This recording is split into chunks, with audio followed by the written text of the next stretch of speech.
Hello everybody, thank you for joining me.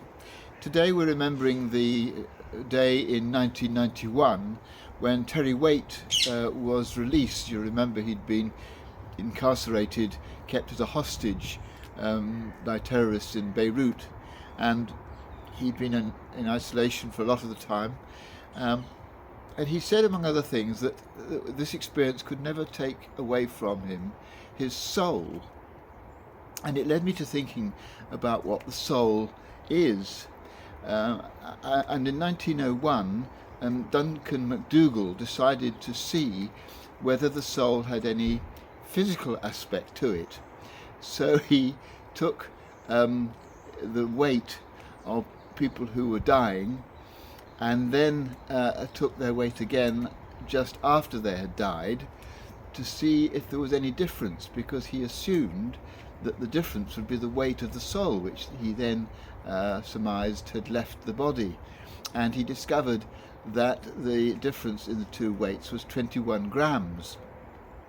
Well, of course, it's a thoroughly discredited piece of scientific research, and of course could only be done on a very limited sample, but it showed the need to try and find some explanation of what this word means. But for me, it has obviously nothing to do with anything physical. It describes something much more spiritual, something invisible. It's often thought of as something which is what remains when our physical body dies. And certainly in the tradition of many Eastern religions, it's what then is reincarnated in a different being, is given a different body, but the essence of your physical being, whether you're a human being or an animal or even an insect, is this soul which only finds its fulfillment when it is united with the great soul, with Atman.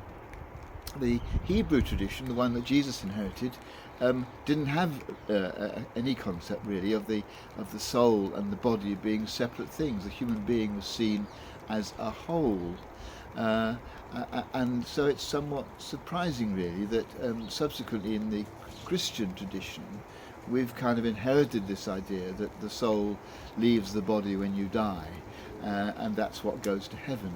That's not biblical at all. The biblical idea from the New Testament is, such as information as we're given, which isn't a lot, is that when you die, body and soul together, and the whole of you is recreated in a new being, which is what enters the afterlife. But all this, and of course there's a lot more that could be said about the soul, but all this leads me to think that really in the end, searching for some religious explanation of it isn't quite the point. The soul, I think, whether you're a Christian or a believer of any other religion or not a believer at all, really expresses who we are. It's a word we use to describe the very essence of our being. And when Terry Waite said they couldn't take his soul away, what they meant was they would never stop him being Terry Waite.